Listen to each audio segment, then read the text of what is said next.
Okay, good morning. I'm on lunch break and I just had a discussion about the McKinney police officer, the incident that happened at the pool party. And of course, things got a little, I'm going to say heated based on people's different viewpoints. So I want to give my viewpoint on the McKinney police officer. And some of you might like this, some of you might not. But I think ownership needs to be placed where it should be, and that's in the parents. Do I think that the incident was excessive? Yes. But do I think it was necessary? Yes. Parents need to take ownership in what their children are doing and hold them accountable for their actions, as well as the parents should be held accountable. The first thing is when the officers arrived, the kids started running. People do that. You know, I get it. It's kids. Ooh, the police, you take off running. Where I say parents are wrong is that you should teach your children that when the police arrive to a scene, you stand there and you wait for instructions just based on you don't know what's going on. The police officer does not know what's going on. Secondly, everyone has or is in an uproar about, you know, they reframed the black kids and not the white kids. The white kids weren't running. The black kids were. And I'm black, by the way. The first incident with the little boy sitting down, he told them to sit down. When he turned his back, they took off running. He chased after them. He made them sit down. With the little girls that everyone is, again, so upset about, he told her and her group of friends 3 or more times to leave. They chose not to. That last time when he told her to leave, she walked off and mouthed something smart and turned around to the officer. At that point, he grabbed her. No one's looking at the fact that she had 3 or 4 little friends that ran up on the officer. First of all, let me back up. He grabbed her. When he grabbed her, she started pulling away. You cannot pull away from an officer. At that point, that's a threat. So he had every right to detain her by any means necessary from Malcolm X. That's the first threat on him. Number 2, her friends ran up on him. That's threat number 2 on an officer's life. Again, these are kids, but kids kill too. Let's keep it real. Number 3, the other group of kids that were behind this officer ran up. One little boy bucked up as if he was about to strike the officer. At that point, the officer did grab his gun and he had every right and probable cause to pull the trigger, which he did not. Another officer touched him. He stopped. He refrained the little girl. And at that point, the other officer chased the other little boys and brought him back. Another officer walked over, put the little girl in handcuffs. Yes, she is saying, call my mom. At this point, he has not only been threatened 3 different times, not knowing who else is going to run up on him, not knowing how strong this little girl is or what the situation is, because again, they still have not figured out what's going on. So everyone is, again, so upset because he grabs her, he's holding her down, he has his knee in her back. What is he supposed to do? Calm her down, hold her gently? He's an officer. You do what an officer says when you're put in that situation where an officer has to detain you. Now let's get it straight, for real. We black. We are dealing with 430 years of systematic genocide. Nothing has changed. You are still black and walking. Are all officers bad? No. Are all officers good? No. But you still have to follow protocol. It's about, again, the parents and teaching our children to respect authority figures, whether it's an officer, whether it's a teacher, whether it's just a parent walking down the street. We are so quick to say, they better not touch my kid. If they touch my kid, all hell gonna break loose. No, your ass gonna be in jail with them. Now, again, I got sidetracked because this is very emotional to me. There's been so many black murders that I have said, you know, that was senseless. You know, that person didn't deserve that. Did this situation get heated? Yes. But what people need to be thinking about and thankful is that that officer did not shoot because he had every right to. We could all be talking about a funeral right now versus he pulled her hair. He didn't have to put his his foot in the back of a 14-year-old's back to refrain her. She wasn't resisting. She started out resisting. So that's what happens when you don't listen to the authorities. Now, my break is over. I'm going to breathe. And again, parents, be accountable for your children. Children know what you're supposed to do. If you don't, then speak to a teacher, a coach, or somebody on what you should do when the police ask you to stop. And these situations will stop happening. Have a good day. Hi, I'm Dr. Boyce Watkins from Your Black World, and today I wanted to talk about this video that Yvette and I saw of this black woman who feels that the kids in McKinney, Texas, it seemed like she was saying that they got what they deserved, and she even said that the officers had a right to shoot them. And so to talk about this and to make some sense of what this woman said, and if there's any sense to it at all, I got my homegirl, my partner in crime, Miss Yvette Carnell from BreakingBrown.com. How you doing today, Yvette? Pretty good. How about yourself? I'm doing good. I'm doing real good. Just trying to understand this video. Now, the lady's video got about like a couple million views on YouTube. And A couple thousand, right? no, a couple million. Really? Yeah. Yeah, she got like it's been posted several times, and apparently it was a woman that was in her car, and she was just ranting about the whole situation, and she kind of blames it on the parents, and feels that. And you saw the video too, but it seems like she was saying that parents have to take greater responsibility in teaching their children how to deal with the police in such a way that it keeps the police from going off and tackling you and beating you and possibly shooting you and things like that, and that you should not run from the police. So I'm not gonna say anything yet. I want to get your take. What did you think when you saw the video? The first thing I thought when I saw it was that it was confirmation in my mind that white supremacy can be learned, and that it's not only white supremacists or racists or people who have adopted that who are problems in the culture and who are kind of laying the groundwork for this abuse of black kids. Because here's the thing, she said, you're lucky that these kids didn't get shot. The police officer could have shot these kids and they would have been within their right to do so. Now hold on, how are police officers within their right to shoot and kill teenagers who are unarmed, who are not behaving aggressively, who are not posing a threat to police, who have not committed a crime? How is it that this woman believes that police are within their rights to shoot these kids? Because remember, when the first video that I saw, during that first video, there's another white officer, not Casebolt. There's another white officer who's talking to a group of black kids.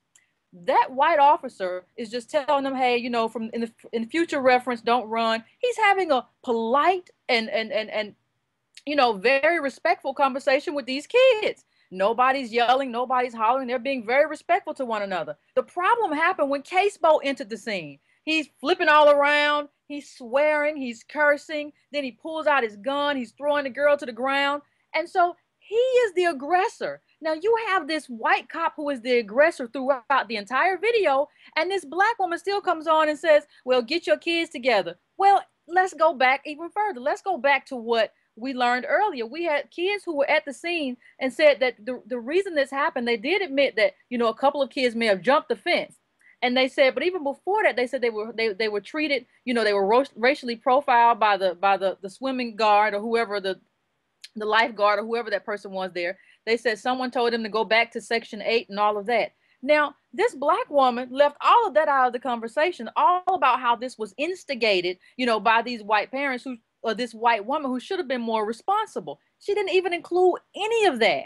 So I just wonder what goes on in the mind of a black woman who could say something like that, so disparaging, and it's so divorced from facts, so divorced from what actually happened at the scene. Because she also says, well, the black girl, kind of got what she deserved, and why are you saying they shouldn't have put the officer shouldn't have put his knee in her back? And I'm like, hold on, the only thing she was doing, the officer told her to leave, and the only thing her attorney says, she asked, can I get my bag?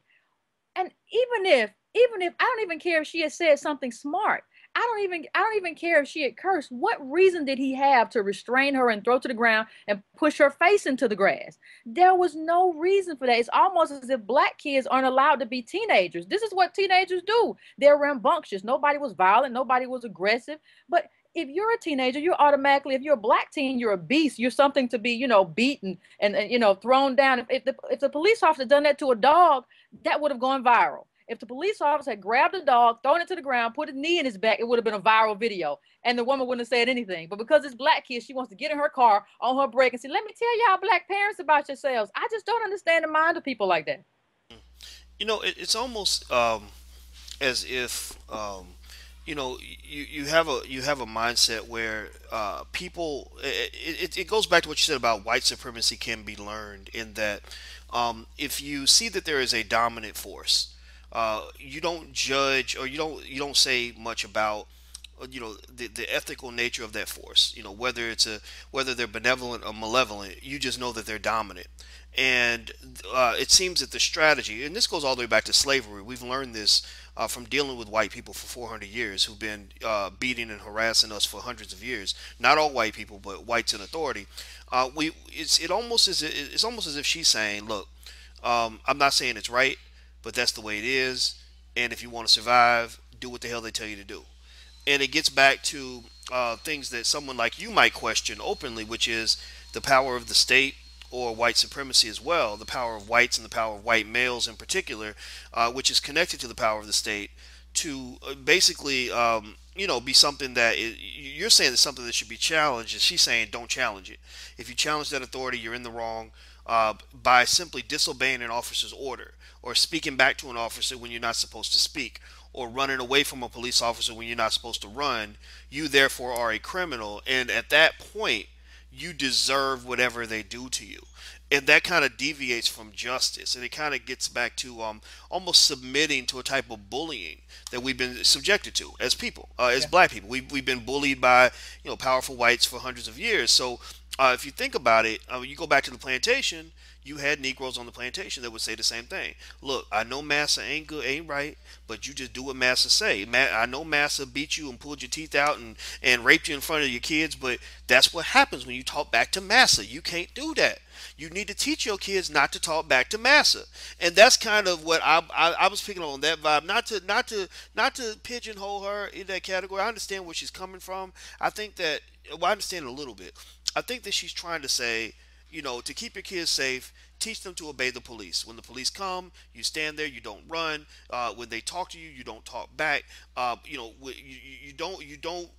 don't resist in any way, shape, or form, even verbally, right? That's what she's kind of saying, and obviously it sort of gets away from just the simple idea of justice to say, does the punishment really fit the crime? I mean, meaning, even if you disagree with the little girl's decision to say whatever she said, did she deserve to have her face shoved into the ground and a grown man's knees shoved into her back?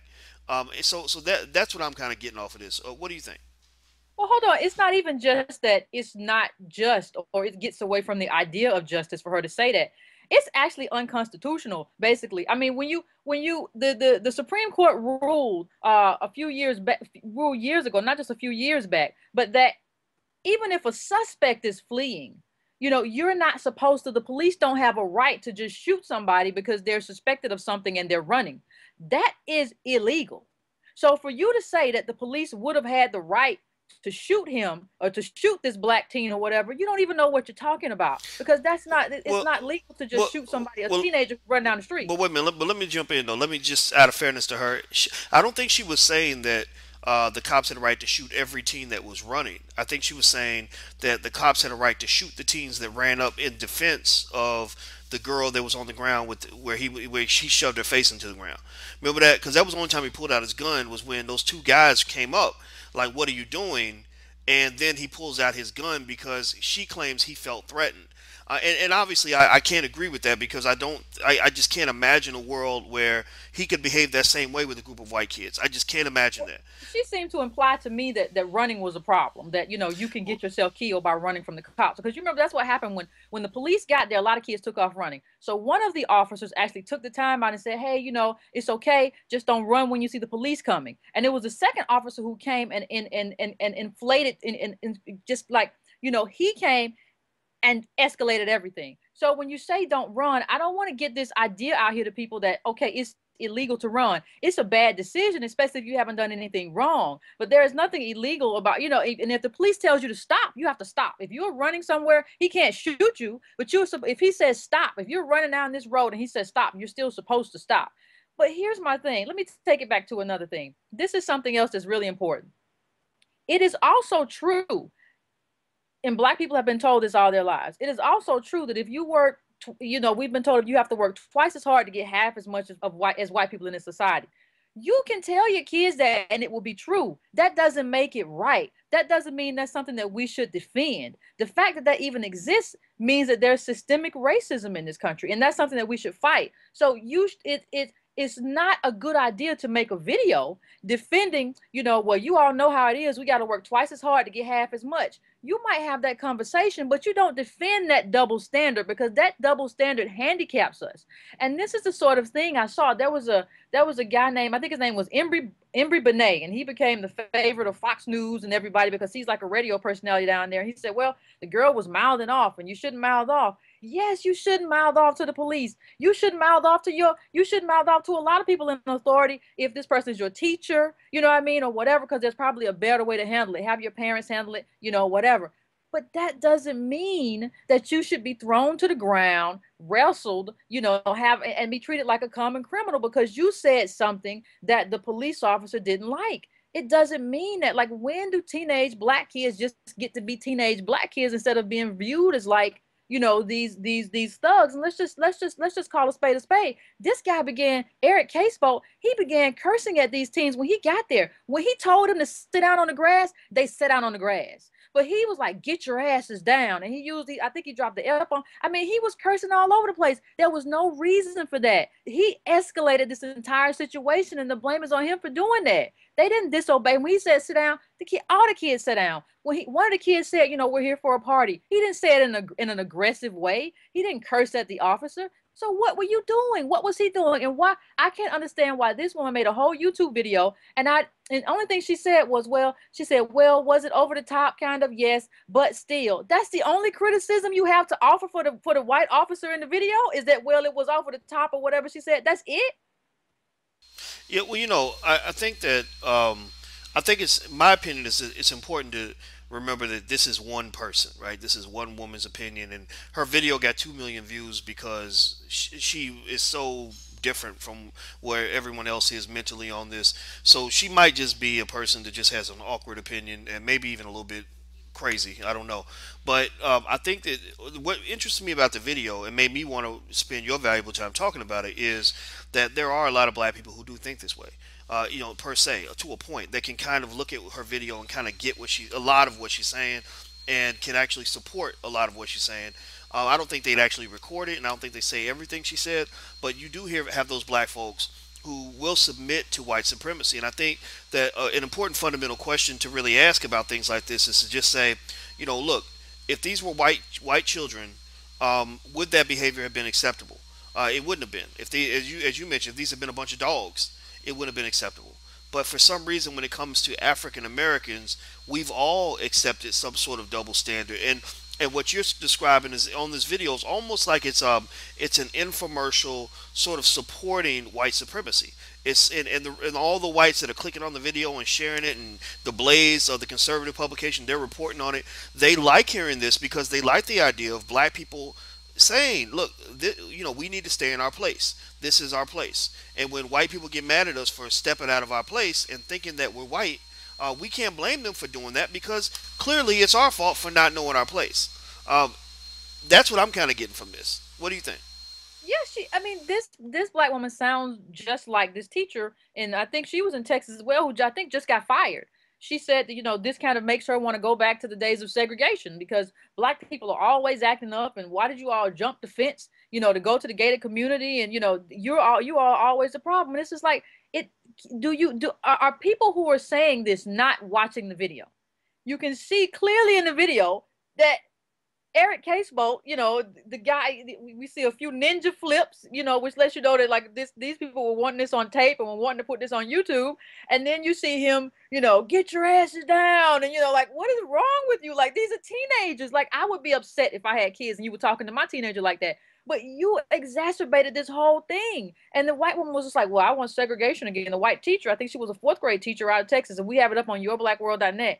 And here you are, basically, you cause a problem. The white guy comes in, the white police officer comes in, causes the problem, pulls a gun, swears at the kids. The kids don't have any guns, they're unarmed. He's swearing at them. He's throwing a girl down, and then you come back and say, see, black people are such problems. That is just the mind of racism. And if you are a black person and you find yourself saying that, understand that you have incorporated white supremacy into your mindset, and really try to purge yourself of that if you can. Well, I think that this whole debate as to whether or not what she's saying makes any sense. A lot of that, I think, is affected by the fact that even the chief of that police department said that Casebolt's actions were indefensible. So if even the chief of police is saying, I can't defend this, maybe she needs to listen to the chief of police. I mean, if your job as a black person is to believe everything a white man says, maybe you let that white man convince you that this wasn't quite right. And I haven't even seen the chief, so I'm assuming he's a white guy, but maybe he's not. So maybe that's white supremacy coming out of me, assuming that the head of this corrupt police force is white. The other thing too that comes to mind is, police say that they're there to serve and protect. Well, I think that you should add, in addition to serve and protect, you're also there to serve and respect. That means that the respect that you expect from citizens, you need to give that respect to receive it. You can't run up in a situation saying, "Fuck you, get your ass down. I'll arrest your ass," and cussing at innocent citizens. Remember, these are not criminals. If you want to be mean to people that somebody just robbed the bank or shot a baby or raped somebody, then okay. You know what? You cuss at somebody who is a suspect of a serious crime. I'm not gonna hold that against you. I don't care. But you're talking about innocent children, and when you're mistreating them in that way, you can't then treat them this way and then become surprised when they grow up hating the police, when they grow up not wanting to be a police officer, when a cop rolls up and they run away from the cops. I can give you one good example, Yvette, and I'll let you get the last word. I know a young man who's about 21, a good, very good kid, very well educated, never committed a crime in his life, wouldn't, just not into that stuff. And we were talking about his neighborhood that he grew up in. It was kind of poor. He said, "Oh yeah, when I see the police, I run." I said, "Well, why do you run? You didn't do anything." He said, "Because if they catch you, they might hurt you. They might plant drugs on you. They might lie on you and say that you assaulted them and then take you to jail." He said, "I've seen it happen to my friends." So this is what our kids are seeing. This is what's going on in a lot of our communities. So we cannot put all that on the citizens. You have to look at the militarized nature within which police operate. That's what's really causing otherwise law-abiding good people to basically feel rogue, to walk around. It's sad when you have a society when you've got innocent people walking around saying, "I hate the police." That makes me sad. I don't want to see that. I'll let you get the last word, Yvette. What you think? Well, I just think that America is in a place where everybody's just kind of dumbed down.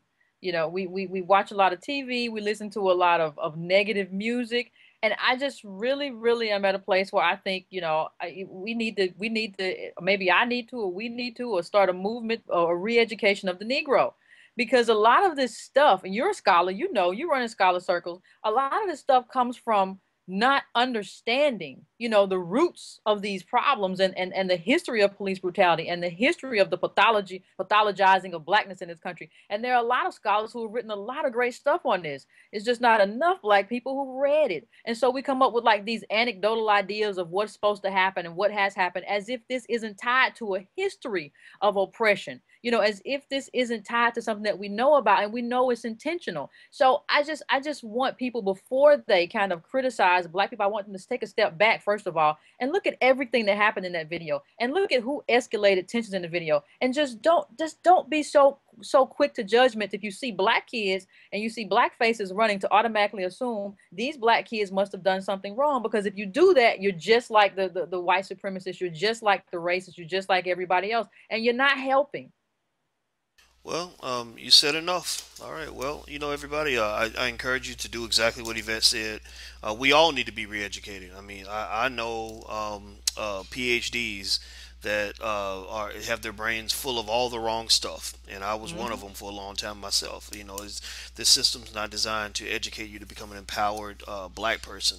It's designed to indoctrinate you into a system that is built on white supremacy, and the past gives birth to the present. So you cannot understand the present unless you understand the past, because everything has a context. Let's figure out what that context is. Well, thank you very much, Yvette. I appreciate your time. No problem. All right, and everybody, this is Miss Yvette Carnell from BreakingBrown.com. I'm Dr. Boyce Watkins from Your Black World. Until we meet again, please stay strong, be blessed, and be educated. We are gone. Peace.